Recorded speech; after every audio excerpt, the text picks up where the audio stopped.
What's up, Taiwan? Good evening. I'm Leslie Liao with 10 minutes of news from here in Taiwan and around the world. While China says it will continue its military drills around the waters of Taiwan's main island, Taiwan is holding its own live-fire exercises in the south. These drills are held annually, but there is a heightened sense of urgency this year. Bing Wang reports from Pingtung.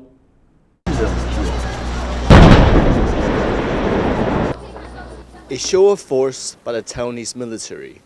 Almost 80 howitzers and 6 mortars fired from the beaches in the southern county of Pingtung.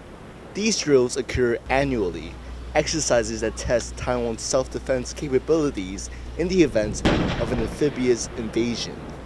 But this year, taking place right on the heels of a historic visit by U.S. House Speaker Nancy Pelosi, Beijing protested the trip by the highest U.S. official to Taipei in 25 years and warned its military would not stand idly by. So the day after her departure last week, it conducted unprecedented Chinese military drills surrounding the main island, lending a greater urgency to the Pingtung exercises.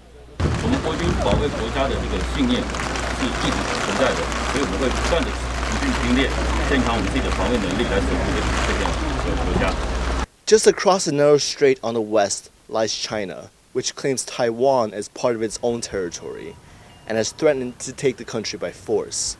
Taiwan is a democratic nation with its own government, and Beijing views Pelosi's visit as American support for Taipei. Over there, across the beaches, is the Taiwan Strait, an unofficial line through the waters that has separated Taiwan from China for decades, helping to prevent conflicts. But China's military drills this week have repeatedly encroached that symbolic boundary, with ships and jets crossing that line. Beijing says it will continue to conduct what they call regular drills in the area. Taiwan's military says it's confident on its defenses on all fronts. 我想这个我们以我们八军团第4作战区来讲，我们整个辖军内的3军部队都绝对有这个能力来守护我们的家园。 In response to the recent intimidation of the Chinese military, Taiwan's Ministry of National Defense is closely monitoring Beijing's movements and is prepared for any eventuality. James Rayner and Bing Wang in Pingtung for TaiwanPlus. Taiwan's Foreign Minister Joseph Wu held a rare press conference on Tuesday. He lambasted China's military aggression following the visit of U.S. House Speaker Nancy Pelosi last week, but said Taiwan was unafraid. Rick Lauert reports from the Ministry of Foreign Affairs in Taipei. With a series of international media interviews, Joseph Wu has already set a defiant tone in the face of unprecedented military drills from China. The foreign minister has said that Taiwan, a democratic nation of 23 million people, will stand firm to defend its freedoms. On Tuesday, he once again condemned China's actions, calling them a serious provocation and a gross violation of Taiwan's rights. But he said Taiwan will not panic. When we see the large-scale military exercises and the test of its missiles, it's very concerning. But at the same time, the reaction of the Taiwanese people and the Taiwanese government is that we stay calm and we stay resilient. And as I say to other media outlets, the best way to deal with a regime which is trying to intimidate us is to show that we are not intimidated. When they are trying to scare us, the best way to deal with it is that we are not scared by China. The large-scale military exercises Wu is referring to are the 4 days of live-fire drills by China in reaction to a visit by US House Speaker Nancy Pelosi, the highest-level US official to come to Taipei in 25 years. China had warned it would not sit idly by if Pelosi made the trip.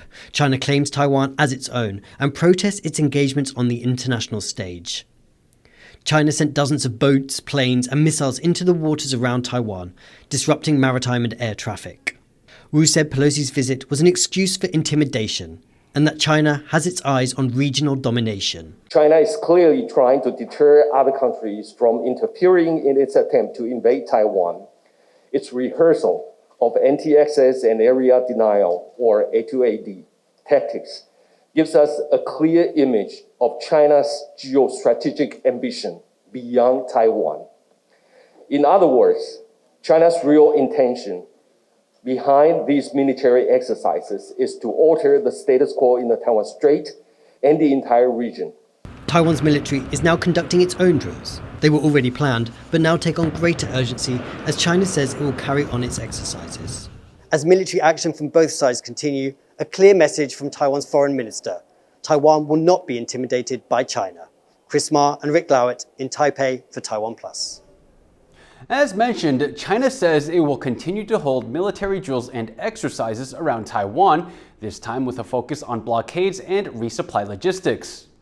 Multiple Chinese warships and fighter jets are still present near Taiwan. That's according to the Defense Ministry here, which reported 10 Chinese Navy ships and 45 military aircraft in the area around the country on Tuesday. Taiwan's military says it is monitoring the situation and will respond accordingly. A candidate in November's local elections in Taiwan says he will not quit his race despite losing his master's degree in a plagiarism scandal. Ryan Ho-Kilpatrick has more. Pressing on, Lin Zhejian says he is still in the running for mayor of Taoyuan, despite being found guilty of plagiarism by National Taiwan University and stripped of his master's degree. 有没有这个学位对于我参选桃园市长其实并没有影响。 The former mayor of Hsinchu is slated to run for the ruling Democratic Progressive Party, or DPP, in the neighboring city of Taoyuan. But his campaign has been beset by scandals over the shoddy construction of a new baseball field in Hsinchu and accusations of academic plagiarism. Now, a panel at his former university have substantiated those accusations. 台大一定坚持学术伦理与诚信的标准，维护近百年的学术名誉。社会大众要信任台大处理学术事务的能力，也尊重台大的专业判断。 Lin maintains his innocence and says he is the victim of a politically motivated smear campaign. For now, his party is standing by him. 我觉得我非常的无辜哦，我实在是一个受害者哦。 In spite of the mounting criticism against him, Lin says he's in the race until the end. Ryan Ho-Kilpatrick for TaiwanPlus. A 58-year-old athlete from Taiwan is training to win an ultramarathon that crosses nearly 5,000 kilometers. His plan is to win the race wearing the footwear he always runs in, a simple pair of sandals. John Van Trieste has more. Luo Wei-ming is going on 60, but he's never slowed down his pace. He is an ultramarathon runner known for running all his events in sandals. His trademark footwear has left visible tan lines after hours of training. Luo's goal is to win the world's longest foot race, the Self-Transcendence 3,100 mile. The race takes place each year over several weeks and involves thousands of laps around a block in New York City. Luo had his debut in the race last year, becoming the first Asian to finish the course. He came second in a time of 48.5 days. This year, he's heading back to try for first place. Luo's in the front of the pack when it comes to his age, but he says he has something that sets him apart from his younger competitors. 他们20岁就开始跑了，他们是赛事的经验，但我的经验是什么？慢工出里程。我年纪最大，但是我抱着最谦卑的心情，跟这些冠军们学习。Luo is particular about the conditions he trains in. 气候温差的问题都很严重。第一年去的时候，我就觉得说，我们七星山不错，高低温差来看。到后来我去那边，确实有很大的帮助。这是特别选河滨，每天12个小时，看能不能跑80公里。But Luo is one of only 52 people who've ever made it the whole way through. By finishing the race alone, he's already proven that grit and determination know no age limits. Asnaya Zhou and John Van Trieste for TaiwanPlus. Thank you for watching What's Up Taiwan. Remember to download the TaiwanPlus app for more stories from Taiwan and around the world. Finally today, we leave you with images of Bolivia's historic Death Road, a dangerous route known for its deadly cliffs. The country has now opened a new, safer road, which has reduced traffic and led to a resurgence of wildlife in the area. I'm Leslie Liao. Take care and see you next time.